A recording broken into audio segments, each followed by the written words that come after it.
నెరవేర్చి మీ అందరికీ పాలనగా ఇస్తానని సభాముఖంగా తెలియజేసుకుంటా ఉన్నాను.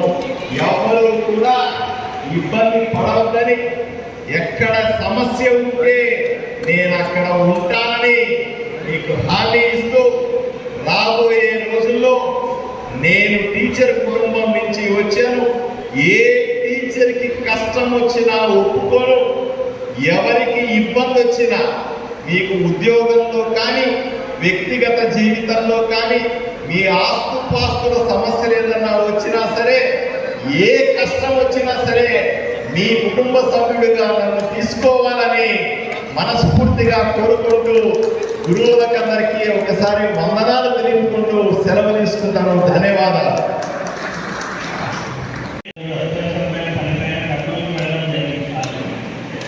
కానీ వస్తానని చెప్పేసి మాట ఇవ్వడంతో వాళ్ళకి 65 సంవత్సరాలుగా నేను మీ అందరికీ కూడా చదువుకోవడమే కాకుండా అందరికీ సేవలు అందించేందుకు కూడా అవకాశం ఏర్పడింది.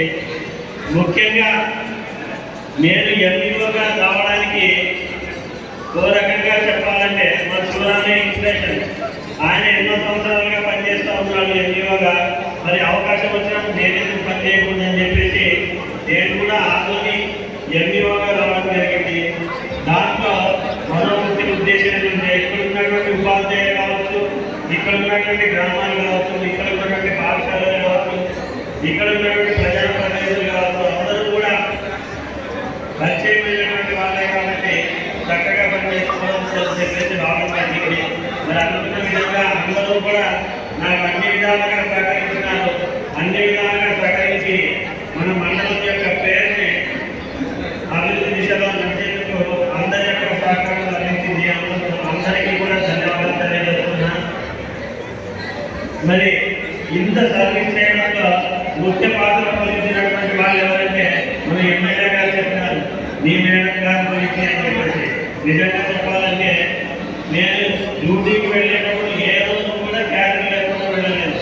ఆమె కూడా ఉద్యోగం చేస్తూ ఉన్నా కూడా ఇంట్లో పిల్లల్ని, తర్వాత కుటుంబాన్ని, నన్ను అందరినీ కూడా చూసుకొని ఖచ్చితంగా క్యారియర్ పొద్దున్నే చేసుకొని నేను ఏ ఊళ్ళో పనిచేయడానికి వెళ్ళినా కూడా నా క్యారియర్లోనే ప్రూవ్ చేశాను. కాబట్టి నేను ఆరోగ్యంగా ఉన్నానని చెప్పేసి గంటపదంగా మీ అందరికీ కూడా తెలియజేస్తున్నాను. నా ఆరోగ్యానికి మొదటి క్రెడిట్ చెప్పాలంటే మా భార్యనే. ఆమె చక్కగా హెల్తీ ఫుడ్ చేసుకుంటానని చెప్పేసి మంచి నుంచి ఆరోగ్యకరమైనటువంటి భోజనం నాకు అందిస్తూ ఉంది. అంతేకాకుండా మరొక విషయం చెప్పాలి, నాకు చాలా దుఃఖులు ఎక్కువ, నాకు కోపం ఎక్కువ అనేటటువంటిది అందరూ అనేటటువంటి మాట. ఎక్కడ స్కూల్కి వెళ్ళినా, ఏ పని చేసినా, మరి ఎంఈఓగా వచ్చిన తర్వాత కొన్ని విషయాల్లో ఉపాధ్యాయుల పైన తొందరగా వెళుతూ ఉంటాను. అది కాదు అని చెప్పేసి. కానీ నేను పనిచేసేటటువంటి నా దూకుడికి కళ్యాణం చేసినటువంటి వాళ్ళు ఇద్దరు. ఒకరేమంటే వెంకటరావు సార్, రెండోది మా భార్య. ఈ మధ్యలో జరిగినటువంటి ఒక సంఘటన మీ అందరికీ తెలియజేయాల్సినటువంటి అవసరం చాలా ఉంది. లోకల్ హాలిడే అని చెప్పేసి అందరూ కూడా అడుగుతూ ఉన్నారు. పొద్దున్న లేచి ఫోన్లు వస్తూ ఉన్నాయి, లోకల్ హాలిడే కావాలి. నేను అందరినీ కూడా లోకల్ హాలిడే పొద్దున్న లోకల్ హాలిడే అడిగి ఎట్లా అది అడగడానికి కొంచెం టైం ఉంటుంది కదా అని చెప్తున్నాను. పక్కనే మా భార్య మీద ఏమైందంటే, ప్రభుత్వమే అర్ధరాత్రి లోపల ఎగ్జామినేషన్స్ అని చెప్పేసి హాలిడేస్ వస్తున్న ముందుకే అని చెప్పేసి జరుగుతూ ఉంటే వీరేందుకు టీచర్లు ఇబ్బంది పెట్టే పని చేస్తారు, ముందు వాళ్ళకి ఇచ్చేసేయండి అని చెప్పేసి అంటే అని చెప్పిన మాటలతో ఆలోచించి సర్లే అని చెప్పేసి ఆ విధంగా నా దూకుడు కళ్ళం వేయడంలో కావచ్చు, నేను చక్కగా విధులు నిర్వహించడంలో కావచ్చు, ఇంతకాలం చెప్పాలంటే ఉదయం 7 నేను ప్రయత్నం చేస్తున్నాను ఎంఈఓ తర్వాత. మరి రాత్రి 9 గంటలకు ఇంటికి పోయినా కూడా ఏ మాత్రం విషయం చెందకుండా ఇంకా ఎంతకాలం చేస్తాను. 2026 పూర్తి చేసి నాకు పని చేయడంలో ఎంతో సహకరించింది మన యొక్క బాధ్య. అదంతా కూడా ఇప్పుడు పనిచేయడానికి ప్రయత్నంగా చెప్పాలంటే మీ బాధ్యత. మరి తర్వాత ఇంకొక విషయం ఇక్కడ గుర్తు చేసుకోవాల్సినటువంటి ముఖ్యమైనటువంటి అందరికీ కూడా తెలియజేయాల్సినటువంటి చదువుకునేటటువంటి వాళ్ళ కాలంలో మా ఫాదర్ గవర్నమెంట్ ఎంప్లాయీ అయినా కూడా చాలా తక్కువ జీతంలో ఉండేటటువంటి వాళ్ళు. మా ఫాదర్ ఏ విధమైనటువంటి వేరే రకమైనటువంటి ఆదాయం లేనటువంటి వాళ్ళు కాబట్టి ఉద్యోగం చేస్తే జీతం వస్తుందో దాంట్లోనే మా కుటుంబం గడిచేటటువంటిది. మరి ఆ కాలంలో ఎక్కువ ఖర్చు పెట్టాలంటే ఇబ్బంది, డొనేషన్ కట్టి చదువుకోవాలంటే కూడా చాలా ఇబ్బంది. డిగ్రీ అయిన తర్వాత డిగ్రీ వెళ్ళాలంటే డిగ్రీ వెళ్ళడానికి డొనేషన్ కట్టడానికి మన దగ్గర లేదు.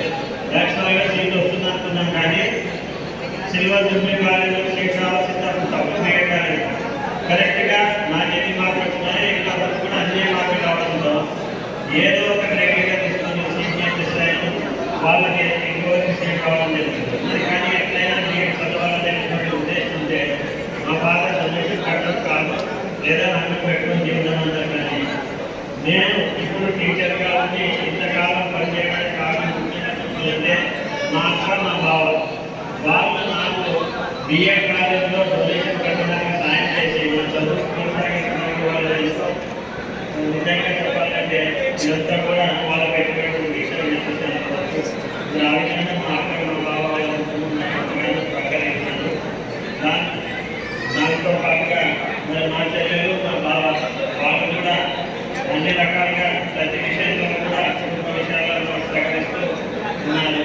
మరి మా భార్య మా భార్యతో పాటు వాళ్ళ యొక్క కుటుంబం మా బామలు చేయనటువంటి హరి వాళ్ళందరూ కూడా అన్ని రకాలుగా సహకారం అందించినారు. వీళ్ళందరే కాకుండా ముఖ్యంగా డ్యూటీ విషయంలో నేను చేసేటటువంటి ఏ పనికైనా కానీ నాకు సహకరించి ప్రతిదీ కూడా అప్డేట్గా ఏ విధంగా పంపడానికి ఎన్నోగా డ్యూటీ చేస్తున్నప్పుడు హెడ్ మాస్టర్గా డ్యూటీ చేస్తున్నప్పుడు స్కూల్ డెవలప్మెంట్ కోసం స్కూల్లో ఉన్నటువంటి టీచర్స్ అందరూ కూడా అడ్వాన్స్గా ఇప్పుడు ఏదైతే గవర్నమెంట్ అంటుందో బేసిక్ కోర్స్ 10th క్లాస్ వాళ్ళకని నేను పనిచేసే టైంలో అప్పుడే 9th క్లాస్కి మార్చిలో 10th క్లాస్ సిలబస్ స్టార్ట్ చేయాలని చెప్పేసి అంటే మా పార్వతి మేడం మంజుల మేడం వీళ్ళంతా వచ్చినారు. మల్లికార్జున సార్ వీళ్ళంతా కూడా అప్పుడు సహకరించి 9th క్లాస్ నేను మార్చిలో నుంచి 10th క్లాస్ స్టార్ట్ చేయడం ఆ కాలంలోనే జరిగింది. ఆ విధంగా హెడ్ మాస్టర్గా ఉన్నప్పుడు మంచి రిజల్ట్స్ కావడానికి ఉపాధ్యాయులందరూ కూడా సహకరించినారు. ఏ గ్రామంలో అయినా కానీ పాఠశాల అభివృద్ధి చెందాలంటే తప్పనిసరిగా గ్రామీణ పనిచేసిన ప్రతి పాఠశాలలో ప్రతి గ్రామంలో కూడా నాకు పబ్లిక్ సహకారం ఉంది. ప్రత్యేకంగా ఇలాగే పెద్ద హరివరం వాళ్ళందరూ వద్దలోనే ఉన్నారు. వాళ్ళ యొక్క సహకారం జీవితాంతం ఉంటుంది. నేను నిజంగా వాళ్ళకి రుణపడి ఉంటానని చెప్పి తెలియజేస్తున్నాను. వాళ్ళు అసలు మర్చిపోలేదు. ఆ విధంగా నాకు సహకారం అందించే పాఠశాలలో అభివృద్ధి చేయడంలో మా యొక్క సహకారాన్ని బాగుంటున్నారు. వాళ్ళ యొక్క సహకారం నాకు ప్రాధాన్యత ఇస్తుంది. చిన్న ఉద్యోగంలోకి ఈ రంగాన్ని అక్కడ సాయం దగ్గర నుంచి గ్రామ పెద్ద అయినటువంటి 6,000 చేయడానికి అందరి సహకారం అనుకున్నాను. పేరు పేరున ఆ గ్రామస్తులందరికీ కూడా ధన్యవాదాలు తెలియజేస్తున్నాను. అదేవిధంగా ఏ గ్రామంలో పనిచేసిన ఇవన్నీ చెప్పుకుంటే నేను కాల్ చేస్తుంది. కాబట్టి ఆ విధంగా అందరి యొక్క సహకారం ఉంది. మరి ఈ విద్యుత్ ధర్మాన్ని నిర్వర్తించేటటువంటి టైంలో సంఘాల యొక్క ప్రాధాన్యత చాలా ఉంటుంది. ప్రతి సంఘం ఎస్టీ కావచ్చు, ఏఎఫ్ కావచ్చు, యూనిఎఫ్ కావచ్చు, ఎంపీఎఫ్ కావచ్చు, ఆఫర్స్ కావచ్చు, పిఆర్పీ కావచ్చు, ఈ విధంగా బీటీఏ కావచ్చు, ఏపీఎఫ్ హెచ్ కావచ్చు, ఇట్లాంటి అనేక రకాలైనటువంటి సంఘాలు ఇంకా లాంగ్వేజ్ ఉన్నటువంటి కన్నడ సంఘం వాళ్ళు కావచ్చు, ఉర్దూ టీచర్స్ అసోసియేషన్ వాళ్ళు కావచ్చు, అందరి యొక్క సహకారం నాకు అందించి నేను సక్సెస్ఫుల్గా ఏ ఇబ్బంది లేకుండా ఈరోజు రిటైర్ కావడానికి నాకు సహకరించినటువంటి ప్రతి ఉపాధ్యాయ సంఘానికి ప్రతి ఉపాధ్యాయులకి అందరికీ కూడా ధన్యవాదాలు తెలియజేస్తున్నాను. మరీ ముఖ్యంగా చెప్పాలంటే ఇదంతా కూడా ఒక ఎత్తు అయితే పాఠశాలకు ఉపాధ్యాయులకు నాకు మధ్యలో ఉన్నటువంటిది మా ఎంఆర్సీ సిబ్బంది, మా సిఆర్పీ కావచ్చు, మా బీటీపీ ఆపరేటర్ కావచ్చు, గౌస్ కావచ్చు, మా ఎంఐఎస్ ఆది కావచ్చు, మా ఎంఆర్సీలో పనిచేసేటటువంటి సిద్ధపాఠకులు కావచ్చు, వీళ్ళందరూ కూడా నిజంగా చెప్పాలంటే ఇంత పెద్ద మండలం చక్కగా ముందుకు అభివృద్ధి చెందింది అంటే వాళ్ళందరి యొక్క సహకారం మర్చిపోలేనటువంటిది. వాళ్ళు ఏ విధంగా పనిచేశారంటే వాళ్ళు ప్రతిదీ ఏ విషయమైనా కానీ హెడ్ మాస్టర్ ఫోన్ చేసి ఏ టైంలో అడిగినా కూడా రెస్పాండ్ అయ్యే ముందు కూడా సమయానికి ఇన్ఫర్మేషన్ ఇవ్వడం అనేటటువంటి జరిగింది. ఆ విధంగా మాకు ఎంఆర్సీ సిబ్బంది అందరూ కూడా చాలా చక్కగా సహకరించినారు. వీళ్ళందరిలోకి మరీ ముఖ్యంగా చెప్పాలంటే నాకు ఉన్నటువంటి అలవాటు ఒకటి చిన్నప్పటి నుంచి కూడా నేను స్నేహం చేసేదంతా కూడా ఎక్కువ సీనియర్స్తోలేదు. ప్రతి చోట కూడా నాకంటే సీనియర్స్ ఉంటారు. వాళ్ళతో నేను ఫ్రెండ్షిప్ చేసి వాళ్ళ ద్వారా విషయాలు తెలుసుకుని నాకు నా డ్యూటీకి ఉపయోగపడే విధంగా నేను చేసుకుంటాను. సీనియర్స్ కావచ్చు, పని చేయడానికి ఇంకా ఇతర అన్నింటిలో కూడా నాకు సహకరించినటువంటి మా మిత్రులు కావచ్చు, మరి అన్ని రకాలుగా నాకు సహకారం అందించినటువంటి మా కుటుంబ సభ్యులు అన్ని మిత్రులు వాళ్ళందరికీ కూడా ధన్యవాదాలు తెలియజేస్తున్నాను. ఈ కార్యక్రమానికి అందరూ కూడా రావడం జరిగింది. మరి వీళ్ళందరికంటే ముఖ్యంగా హై స్కూల్ ప్రధానోపాధ్యాయులుగా నేను ఊళ్ళలో 2009లో జాయిన్ అయినప్పుడు అప్పుడు దేవదాస్ సార్ ఉన్నారు డిప్యూటీ డిఓ సిసి వచ్చేసి చంద్రశేఖర్ ఉన్నారు. అందరికీ బాగా మాట్లాడే స్టార్టింగ్లో నన్ను ఎంత పెద్దపడ్డాడంటే అంత పెద్దపట్టేస్తాను. అసలు నువ్వు ఫస్ట్ ఆఫీస్కి వచ్చి ఎక్స్ప్లెనేషన్ రాసి అంటే నాకు అర్థం కాలేదు. దేవో పని వెంటనే వచ్చి డిప్యూటీ సార్తో మాట్లాడి ఆయనతో మాట్లాడి చెప్పడం జరిగింది. ఆ చెప్పడమే లాస్ట్ కానీ అదొక్కసారే కానీ మరి ఎప్పుడు కూడా దేవదాస్ సార్ కావచ్చు, దేవదాస్ సార్ తర్వాత వచ్చినటువంటి దిగినటువంటి డిప్యూటీ వాళ్ళు కావచ్చు, అందరూ కూడా చక్కటి సహకారం అందించినారు. మరి మా చంద్రశేఖర్ అయితే డిప్యూటీ డిఓ సిసిగా ఉన్నటువంటి ఆయన ఎప్పుడు కూడా అసలు చెప్పాలంటే ధైర్యంగా పనిచేయడానికి ఏ పనైనా ధైర్యంగా చేయడానికి నాకు బ్యాక్ సపోర్ట్ అంతా కూడా మా యొక్క చంద్రశేఖర్ అని చెప్పేసి నేను చంద్రశేఖర్కి ధన్యవాదాలు తెలియజేస్తున్నాను.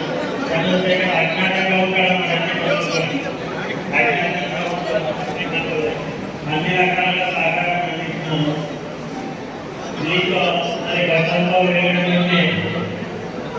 ఈ వెంకట